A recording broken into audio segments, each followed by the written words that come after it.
हाँ मेरे प्यारे बच्चों, आज हम पढ़ने वाले हैं डेनियल सेल। क्या पढ़ने वाले हैं? Daniel cell. क्या बताएंगे मेरे प्यारे बच्चों? यह एक विद्युत रासायनिक सेल होता है जो रासायनिक ऊर्जा को विद्युत ऊर्जा में बदल देता है। कैसा सेल होता है? यह एक विद्युत रासायनिक सेल होता है जो रासायनिक ऊर्जा को विद्युत ऊर्जा में बदल देता है, जिसे निम्न चित्र में दर्शाया गया। चित्र के अनुसार डेनियल सेल दो अर्ध सेलों से मिलकर बना होता है। कितने अर्ध सेलों से? दो अर्ध सेलों से। देखिए पहले अर्ध सेल के एक पात्र में पहले अर्ध सेल के एक पात्र में जिंक सल्फेट का विलयन भर लेते हैं। क्या भर लेते हैं? जिंक सल्फेट का विलयन भर लेते हैं, जिसमें जिंक धातु की क्या लगी होती है? छड़ लगी होती है, इलेक्ट्रोड बोल सकते हैं या प्लेट बोल सकते हैं। जिसमें जिंक धातु की एक इलेक्ट्रोड लगी होती है और दूसरे अर्ध सेल में कॉपर सल्फेट का विलयन भरा होता है। किसका विलयन भरा होता है मेरे प्यारे बच्चों? कॉपर सल्फेट का विलयन भरा होता है। इसमें कॉपर धातु की छड़ डूबी होती है। किसकी छड़ डूबी होती है? कॉपर धातु की छड़ डूबी होती है, जो किसका काम करती है? कैथोड का काम करती है। ध्यान सुनिए एक बार फिर से। डेनियल सेल दो अर्ध सेलों से मिलकर बना होता है।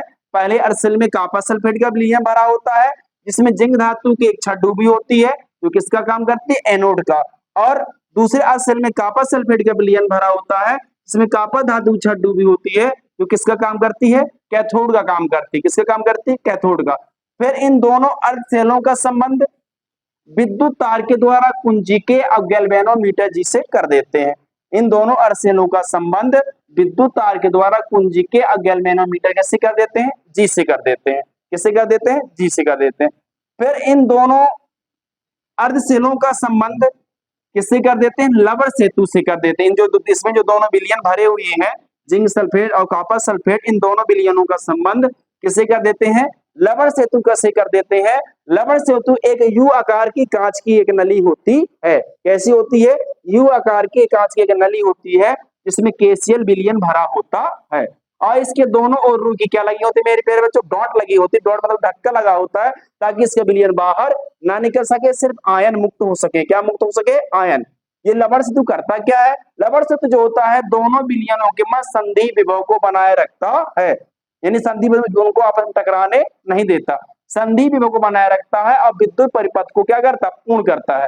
अब पहले अर्ध सेल में ये किसका काम कर रहा था? एनोड का।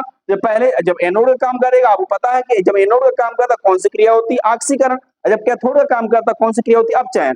तो अब पहले अर्ध सेल में कौन सी क्रिया होती है? ऑक्सीकरण क्रिया होती है। तो ऑक्सीकरण में क्या किया जाता है? इलेक्ट्रॉनों को मुक्त किया जाता है। तो पहले अर्ध सेल में कौन सी क्रिया होती है? ऑक्सीकरण। तो यहाँ से इलेक्ट्रॉन निकलकर, एनोड से इलेक्ट्रॉन निकलकर कहाँ जाते हैं? कैथोड की ओर। एनोड से इलेक्ट्रॉन निकलकर कहाँ जाते हैं? कैथोड की ओर जाने लगते हैं। अर्थात कैथोड का जो इलेक्ट्रॉन घनत्व होता है क्या होता है? बढ़ने लगता है, क्योंकि यहाँ पे कौन सी क्रिया होती है? अपचयन क्रिया। एनोड पे कौन सी क्रिया होती है? ऑक्सीकरण। और यहाँ पे कौन सी होती है? अपचयन। जब यहाँ से इलेक्ट्रॉन, एनोड से इलेक्ट्रॉन कैथोड की ओर जाएंगे, तो इसके इलेक्ट्रॉन घनत्व का मान क्या होगा? बढ़ जाएगा। और विद्युत अधिक इलेक्ट्रॉन घनत्व से कम इलेक्ट्रॉन घनत्व की ओर सेल में विद्युत धारा प्रवाहित होने लगेगी। कहां से? अधिक से। देख रहे चिन्ह तीर बनाया मैंने। अधिक से कम की ओर सेल में विद्युत धारा प्रवाहित होने लगती है और कुंजिके और गैल्वेनोमीटर जी के सुई में विक्षेप उत्पन्न हो जाता है और रासायनिक ऊर्जा विद्युत ऊर्जा में परिवर्तित हो जाती है। अब क्रिया का समीकरण निम्न प्रकार है।